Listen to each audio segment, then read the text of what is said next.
The ancient Greeks were not kind. They worshipped gods who cheated, murdered, destroyed on a whim, and fought wars over a single woman's face. And when they sat down to tell stories around the fire, they invented monsters so terrifying that we're still losing sleep over them 3,000 years later.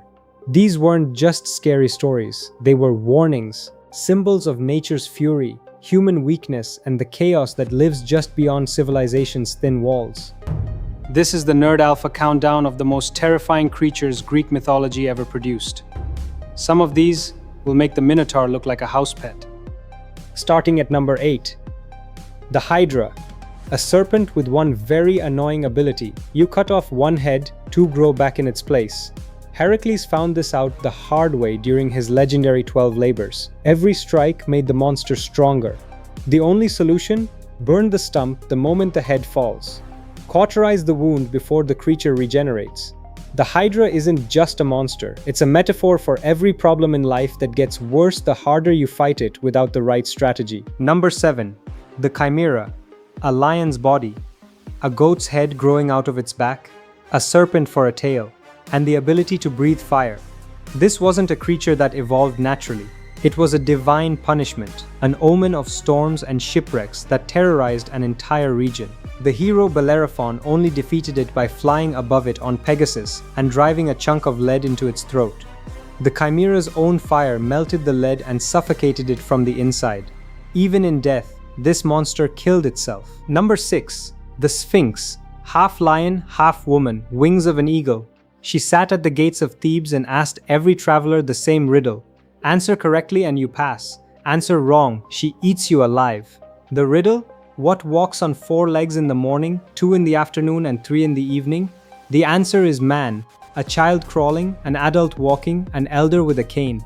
When Oedipus solved it, the Sphinx was so enraged, she devoured herself. The monster that destroyed everyone else was destroyed by the truth about human nature. Number 5. The Sirens. They didn't have claws. They didn't breathe fire. They sang.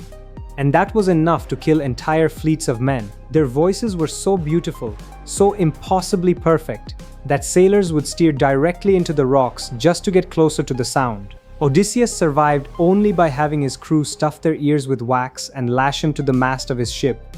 He heard them. He begged to be released. His crew refused. The most dangerous monsters in Greek mythology never needed teeth. They just needed your attention. Number 4. Cerberus. 3 heads. An appetite only for the living. He guarded the gates of the underworld, not to keep the living out, but to make sure the dead could never leave. No weapons could stop him. The only man to ever drag Cerberus into the mortal world was Heracles, bare-handed. When the king who ordered the task finally saw the beast up close, he dove into a large vase and refused to come out until someone took it back to hell. Power is easy to demand from a safe distance. Number 3. Medusa.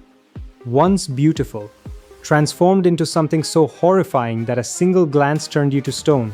Perseus could only defeat her by never looking at her directly, using a mirrored shield to track her reflection. From her severed neck sprang Pegasus, the winged horse. Even in death, her head remained a weapon. The most dangerous thing about Medusa was never her snakes or her gaze. It was the fact that beauty and destruction lived inside the same face. Number 2. The Typhon, father of all monsters. Every creature on this list traces its bloodline back to him. When he rose, even the gods fled. His body blotted out the sun. His lower half was 2 coiling viper tails. Dragon heads grew where his fingers should have been. Only Zeus stood his ground. The battle that followed cracked the earth and triggered earthquakes across the ancient world.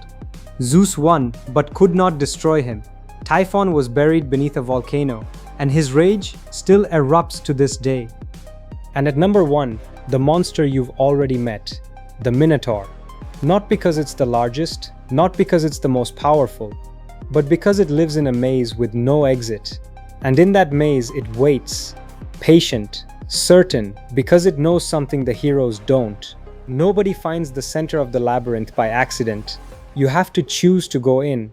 And the scariest part of the Minotaur story was never the monster at the end. It was the door that closed behind you at the beginning. I'm Saj. This is Nerd Alpha. Every monster you'll ever face was built by a decision someone made before you were born.